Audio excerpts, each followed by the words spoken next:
Hi, everybody. You're back at the Faculty Factory podcast, and I'm Kim Skorupski at the University of Texas Medical Branch in Galveston, Texas. It's a beautiful day here on the island.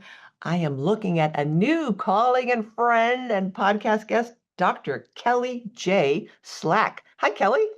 Hi, Kim. Well, Kelley got here by our other friend, Dr. Adam D. Wolf. He's been on the podcast 4 times. You know his name. Adam said, here's somebody you need to get on the podcast, which reminds me, if you want to be in the podcast, just let me know. Email me, go to facultyfactory.org, and you can contact me or email me at UTMB. But let me tell you, who is Dr. Kelley J. Slack? Dr. Slack is an organizational psychologist in the Department of Pediatrics at Baylor College of Medicine, Texas Children's Hospital, right up the road from me in Houston, Texas. Kelley, again, welcome to the podcast. I'm so happy you're here.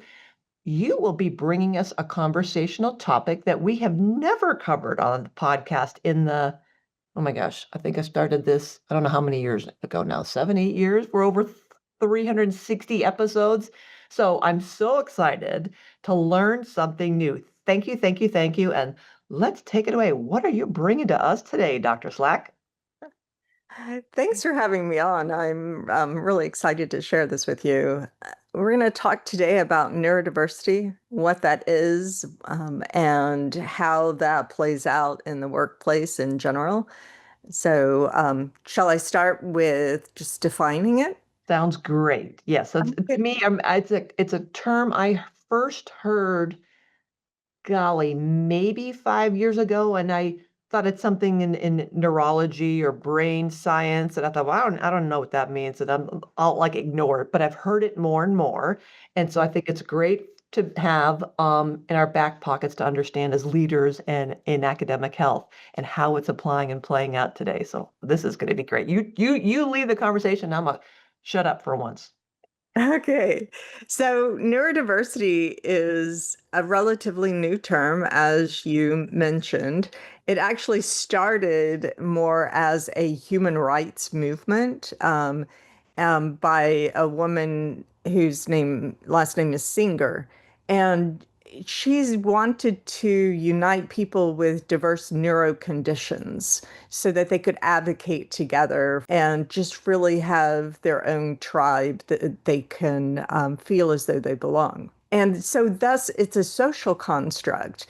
It's not a medical term in that you're not going to be able to pick up any medical book and find neurodiversity in there.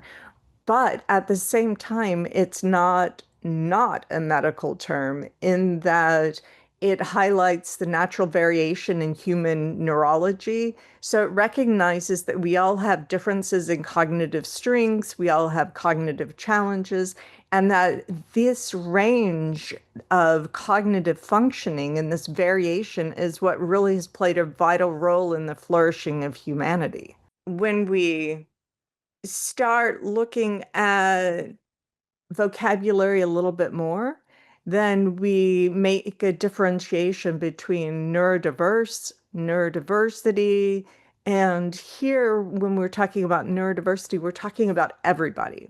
If you can imagine a bell curve, Mhm. neurodiversity is everybody under that bell curve. It's everybody. Sure. But when you talk about neurodivergent, then you're really talking about the people at the tail ends of that bell curve, right?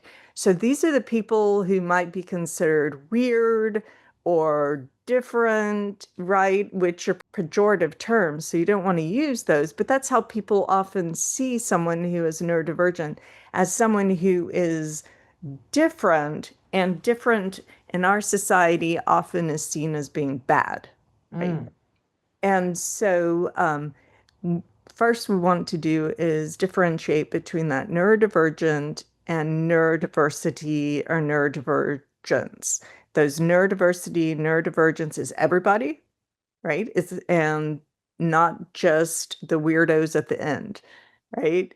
And I say that as someone who identifies somewhere as neurodivergent, which is another great thing to talk about, which is exactly what is neurodiversity from a diagnosis point of view.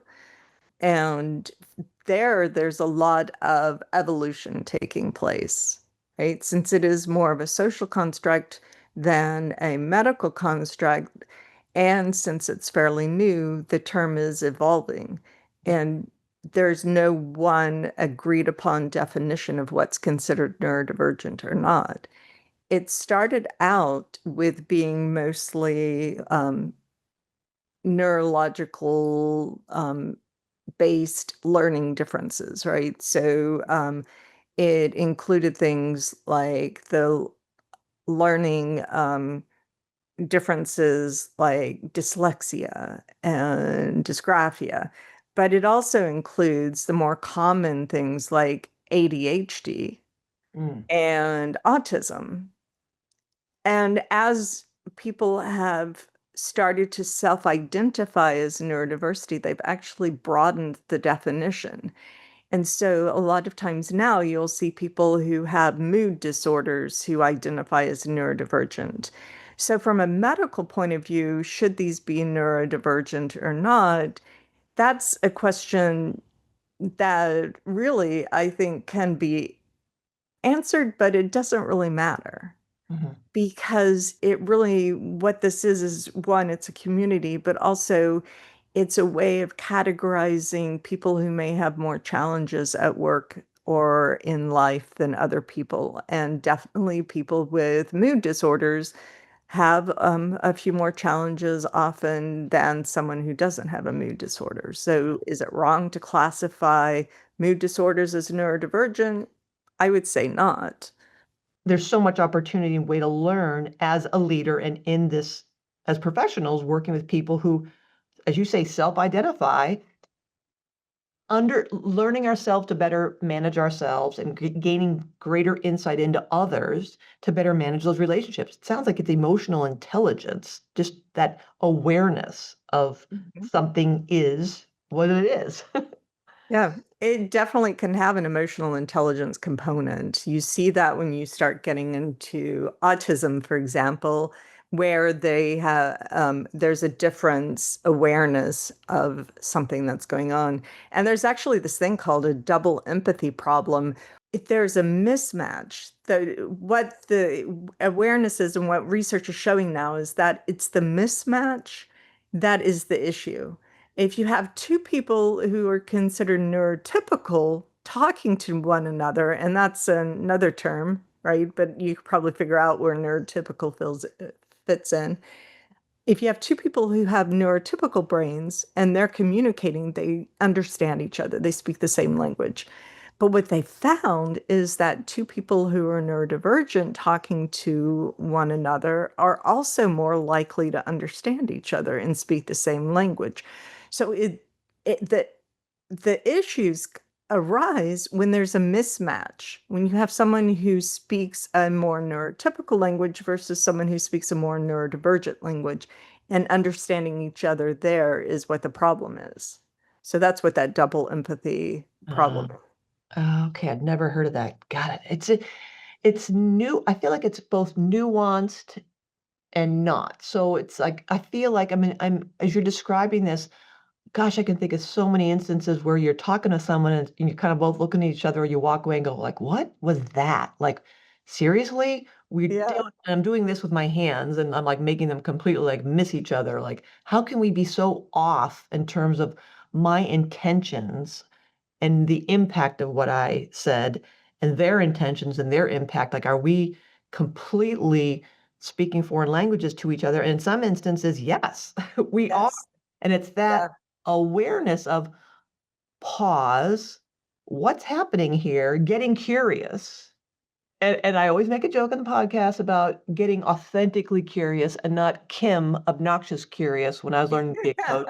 And the coach taught me to be curious and practice being curious. And so I said to my sister Andrea, I'm curious why you're so stupid. It's not that's not don't do Kim curious. Don't do Kim curious, but rather go, huh, okay. I feel like we're not I'm curious why we're not there's a mismatch or let's Right. start over again. Right. So that kind of awareness of something's not quite clicking. Right. Yeah, so there is that mismatch a lot of times, and it doesn't have to be based on neurodiversity. It can be based, we say in psychology, if you get more than a couple standard deviations away from someone cognitively, um, as far as their intelligence quotient goes, right? Their cognitive ability, you have the same issue of having trouble speaking to one another because you're really just kind of speaking different languages. So there could be other reasons for it as well. And I would say that we all have a range within us of some things that are more neurotypical or just more typical, right? That fits better into what society considers normal than other things. So I think it's normal to consider all of us as being not normal. Wait a minute. Say that again, Kelly. Go ahead. It's normal to consider that we are not normal.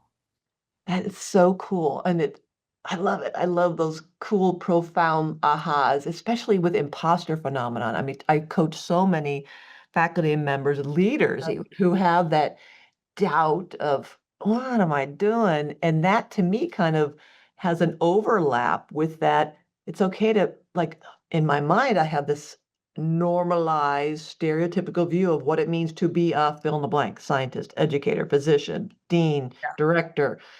And then I know me. I'm quirky, I'm weird, I'm strange. I mean, I'm Yeah. goofy. You Me? don't fit in that hole. I don't fit now, but no, everybody has at least a component of them. And if you Right. don't, you probably have some other diagnosis. If you think, no, I am the perfect, then there's a different diagnosis for you. So Kelly, tell us more about the challenges of people who identify as neurodivergent and in our spaces where we might meet them and where we might support colleagues, Right. ask for support for ourselves if we identify as neurodivergent, and how can we make a difference? Right. So, great question. Let's focus mostly on work, since that's where a lot of additional challenges with being neurodivergent show up, and a lot of miscommunication, as we know, occurs, well, everywhere in life, but it's often a problem more at work, especially when you're in a high risk situation where you have to perform well or someone's life may be on the line. I used to work at NASA with astronauts and selecting astronauts, and that was definitely something we were concerned with. And just like in healthcare, where miscommunication can result in medical errors, right? You don't want that in either situation. So, when we're talking about work, let's take a step back and look at a couple of statistics first. When you look at disabilities, and neurodiversity can be considered as well, if you're neurodivergent, ends can be considered a disability because it is something that's not considered societally normal, right? And that's how I'm defining a disability in this situation is like you don't fit in society's mold of what you're supposed to be. 97% of disabilities are invisible. Think about that, 97%. That means that out of every 3 people you see in a wheelchair or otherwise you've seen them as having some kind of disability, or you've noticed that they're hard of hearing or anything like that, right? That you can notice. There are 97 people who you've been walking by or interacting with who have some kind of disability that you haven't been able to see. No clue. No Yeah, clue. absolutely. 2% roughly, this is unpublished data, informally collected, but well collected by someone I respect. About 2% of people disclose at work. There are so many Two. reasons not to, yes, Oh. 2%. And Because of then, the stigma. yes, absolutely, stigma. That Mm. is one of the big things. It's the stigma associated with it. And you don't feel safe disclosing. You get treated differently if you disclose. You may be put in a box, or you may have something marked on your HR file, or all kinds of things. Or Mm, there's the fear that that might happen, even if you work at a place that is pretty highly evolved when it comes to inclusivity. wow. Yeah. So, and so what people who are neurodivergent do at work is mask, which Sure. means they fake being normal. If you think about, like, I think one of the good ways of considering this is to think about your like 5-year-old who comes home from school, right? And you get a report from the teacher, you go talk to the teacher during teacher parent day, and the teacher's like, oh my gosh, little Billy is just amazing. He is so well behaved. He listens to everything I'm doing.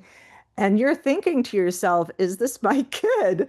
Because when I pick him up from school, the first thing he does is have a meltdown in the car, Yeah. and then you get home, and if you don't get that snack in him quickly, he doesn't get regulated well again. He's like fighting you or whatever. We've anyone with a 5-year-old has been there, or used to have a 5-year-old has been there, no matter if your kid is the most neurotypical kid out there.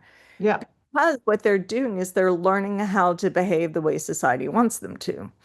And Mm. that takes a lot of effort. Mm. And that effort is basically expended by the end of the school day. And so they get home and they're tired, and they're no longer able to behave the way society expects them to behave. And they're in a safe space, so they melt down, right? So your kid Mm. melting down after school is actually a sign that they trust you. Um, but when you think of people at work, they are doing the same thing. They're not going home and melting down per se. Well, maybe or maybe not. Maybe or maybe not. We don't Maybe know. You're right. right. But they are putting on a mask. They're trying to fit in to what they think work expects, or what they've been told work expects. And that takes a lot of more effort to do. Mm. And so if you end up masking for extended period of times, then it's associated with increased burnout, increased Sure. stress, anxiety, depression, Yeah. and these are all negative things that could be potentially minimized if there were accommodations or adjustments in place at the workplace or at school that allowed for greater variability in behavior and greater acceptance.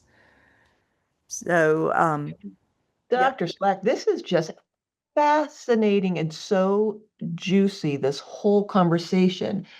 You say, when we wear masks, we wear a mask at work all day long, or school, wherever we are. yeah, And that inauthenticity, living an inauthentic life, a fake life, how can yeah, that not destroy your identity and your sense of who you are? That who I am isn't good enough. I have to fix my face. I have to be someone else. Who I am is not good enough. I have to right. act as if.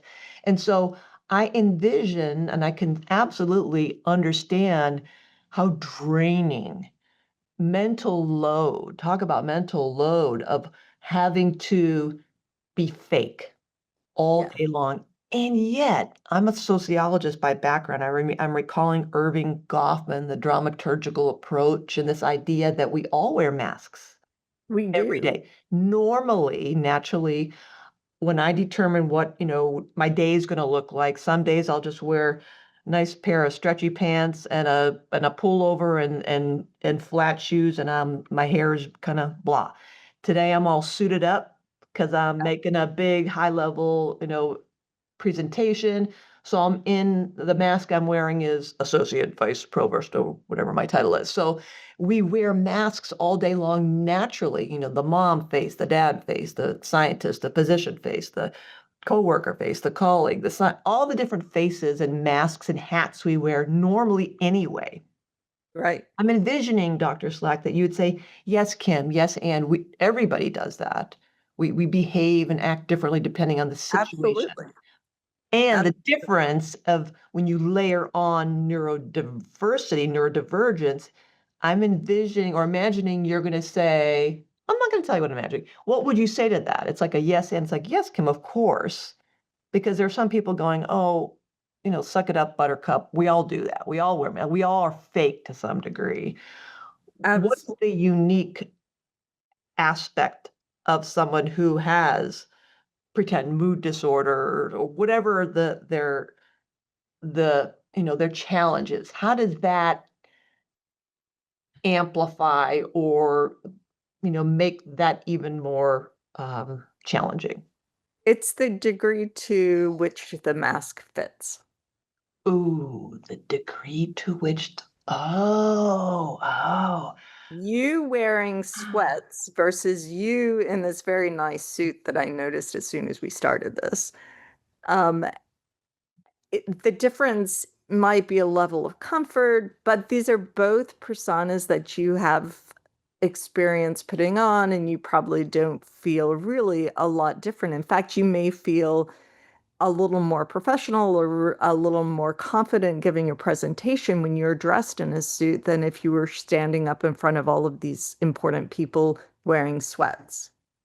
And Yeah. so it can help you put on a costume, put on a mask in order to do better, right? When you're coming or thinking about people who are neurodivergent or even you in a situation where you may not feel as though you fit in at all, and then there's an increased degree of uncertainty, an increased degree of uncomfortableness that makes that mask not fit as well. Mm. And so if you are neurodivergent and you are normally pretty introverted, if you normally STEM, like you have repetitive motions you make when you're anxious and you are trying to sit on your hands and not do that because people at work don't do that, then it increases your anxiety and increases the stress that you're feeling within your body because you cannot physically dispel it. And so that takes a lot more effort.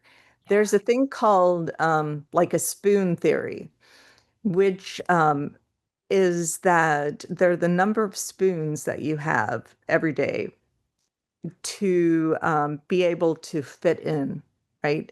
So it could be if you have like an autoimmune deficiency or something like that, that is means you have less energy. You only have like 10 spoons every day to do everything you need to do that day, for example. And how many spoons you have and how many spoons it takes to do something may vary, and it may vary hour by hour or day by day. And this is true whether it's some kind of physical disability or if it's a neurodivergence. But say, it, uh, let's stick with the physical one at the moment, and then we can translate it over to neurodivergence.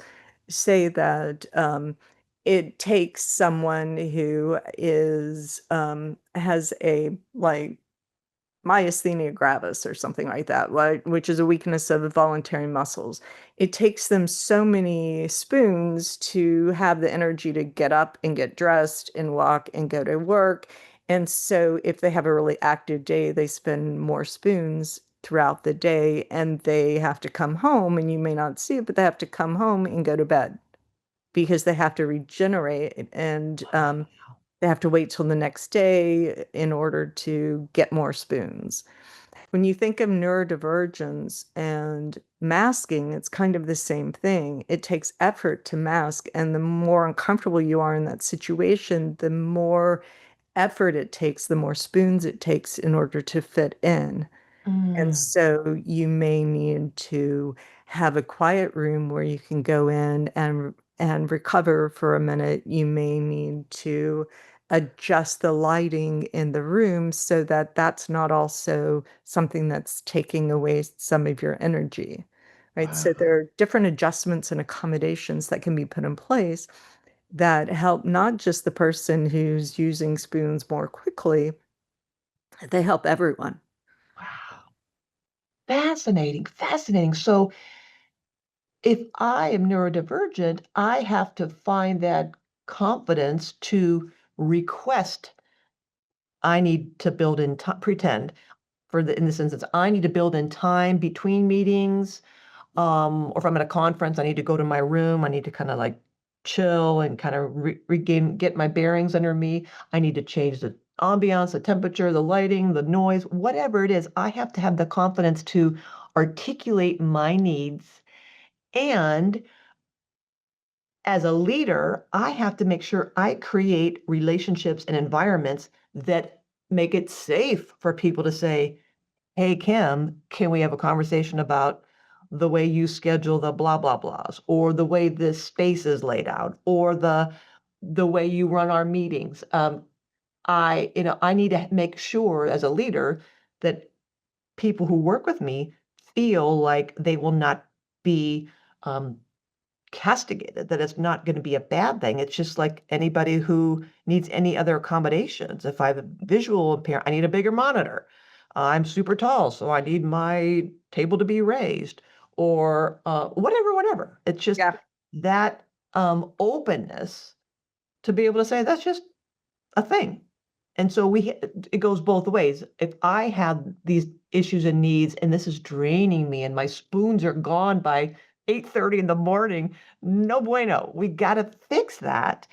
And, I have to, as a leader, make sure that I'm noticing when the spoon drawer, all the spoons are gone, and, like, kinda invite that conversation, right? Yes. Yeah. There are a couple things that can happen, right? I've already told you that most disabilities They are don't need to. invisible and most people don't disclose at work. Right, 2%. And so when you have that, what that means is that most people aren't comfortable doing it. They don't feel safe enough to do it. And so unless they have a really highly evolved supervisor who's willing to ask, and invite that conversation, then the likelihood of someone feeling confident enough to broach that themselves Yeah, is very low. yeah, gosh. So what I actually advocate for and what the research now is starting to show is that you really need I guess the best term is universal design, right? When we think of universal design, it's designing for everyone. It's putting a ramp in so people in a wheelchair can get in the building just as well as someone who can use stairs. But it goes a lot further than that, right? And universal design, if you just take it at face, it's designing a space for everyone. And that could be a workspace, it could be a physical space. But I think you need to go a little bit beyond that. And that's what some of the research I've been doing, some of my colleagues and I have been working on, is what we call universally designed but individually differentiated so that we can all request exactly what we need. The best things I've seen are companies where when you are onboarding, they hand you a piece of paper and on there are all these adjustments and accommodations, and it could be things like, would you rather have a standing desk or a sitting desk? Do you want a chair with a neck rest, Yeah, that kind of thing? What kind of lighting do you like? But it also can be more than that. It can be, how do you learn best? Do you learn best with doing it, or would you prefer to see it done, or do you want to read about it first? What about if you are like in meetings, say that you do best if you have something that's shared in written follow-up, right? I work with someone who is openly ADHD, and she will tell you, um, we talked about this in the meeting. Send me an email letting me know what we talked about and what you're requesting me to do because I'm not going to remember it. Hmm. You know, and that's easier to do when you're in your 50s and you've been in the workplace a long time and you have a bit of status. When you're new or you're a lower level worker, it can be a lot harder to do. So when the organization takes the initiative to put those options out there Yeah. and just quantify them, make them more overt, and then you can say, hey, here's your new employee, and hey, supervisor, here's a list of what this new employee needs or requests in order to operate at their highest level. Is it possible, and I'm guessing you're going to maybe say yes, especially among older populations, that some of us are neurodivergent and didn't even know it? There's so many examples I can tell you of people I've talked with about realizing when they were 60 or so that they're dyslexic. I Oh. was like, I didn't realize I was dyslexic. I thought I was just a dumb kid, and you look at autism now, at other things, there's a higher rate of diagnosis. And it's like, is this more common now? Or is it simply that our ability to diagnose has become more refined? And generally, the consensus is really that it's become more refined. It's not that there's a greater incidence of it, for many of these things, right? So it there are so many people out there who have never been diagnosed, who are becoming diagnosed as adults, or they just identify without a formal diagnosis. Diagnosis. And that's legitimate. In fact, i- at this point, I do studies and I ask, are you neurodivergent? How do you identify? Do you have a formal diagnosis or not? And those answers are informative, but they don't limit my ability to get it published in a peer-reviewed journal. Self-diagnosis is legitimate even in peer-reviewed journals. Wow. Whether that'll be the case in 40 years, I don't know. But at the moment, it is because of the situation where so many people our age have not been diagnosed. Yeah. And like my professor when I was doing my MPH at Pitt, Lou Culler said, if you want to make sure you don't have, this is kind of tongue in cheek, don't have a disease, you want to make sure you don't have heart disease in a community, don't measure it.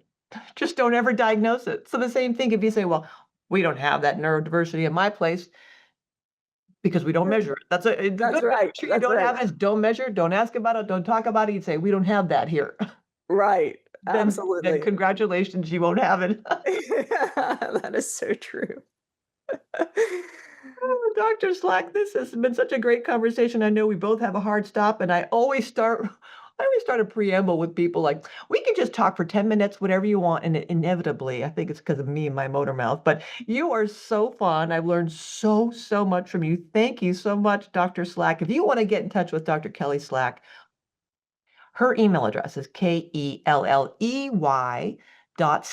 SLACK at BCM for Baylor College of Medicine.edu. She's going to have a QR code in her profile on the facultyfactory.org website, when her in the area that describes her this episode. And the QR code will take you to a study, right? So Yeah. I'm going to leave the last kind of parting words or anything you'd like to say about the study or about any kind of pearls you'd like to leave us with. And thank you so much, Kelley. This has been lovely. Thanks.